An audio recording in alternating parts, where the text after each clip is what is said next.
This Donald Trump polo shirt contains a secret that we must reveal, a secret embroidered beautifully into this polo shirt and thousands of others, made in Lesotho. This isn't a one-off oversight. The Greg Norman Performance Golf Polo, sold on Trump's official store, is woven in the mountain factories of Lesotho, a nation Trump recently dismissed as a country nobody has ever heard of. This same country recently became a target of the Trump administration's latest trade tantrum, a 50% tariff slapped on its textile exports to the United States. Lesotho, a tiny kingdom encircled by South Africa, is gasping for air because of this trade tantrum. Over 40,000 workers, mostly women, hunch over sewing machines in factories that churn out denim for Levi's, cotton for Calvin Klein, and yes, polos for Trump. These exports account for 10% of Lesotho's GDP, but Trump's tariffs could slash exports by half. They could lead to factories shattering, landlords evicting workers, a nation's lifeline snipped. Yet Trump's shirts keep selling for nearly $100 per shirt, making him tidy profits. The Trump-Greg Norman partnership isn't new. Since 1992, Norman's brand has outfitted US golfers with apparel stitched in African factories. The math is stark. US retailers profit, Lesotho survives.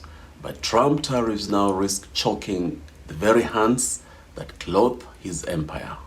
However, there can be a beautiful twist to this story, a powerful, profitable silver lining.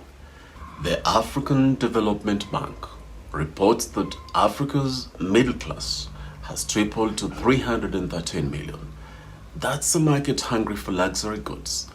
They can afford to purchase the clothing that Lesotho produces for Trump, Calvin Klein, and Levi's. Africans can buy them themselves. Lesotho doesn't need Trump. It needs these 313 million Africans from dozens of African countries.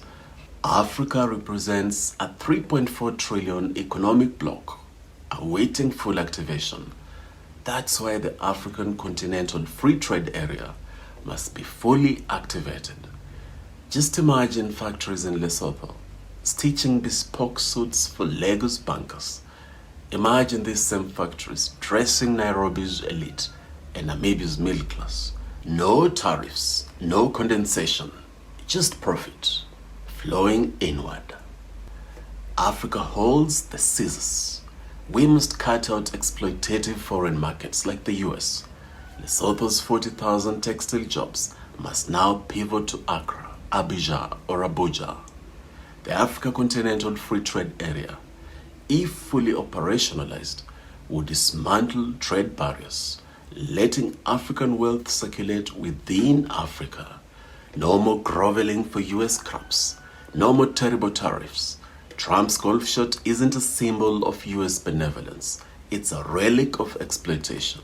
But as Africa's middle class rises, the continent can rewrite the script. Lesotho's factories harmed for America. Now let them harm for Africans. The intra-Africa trade revolution must take off.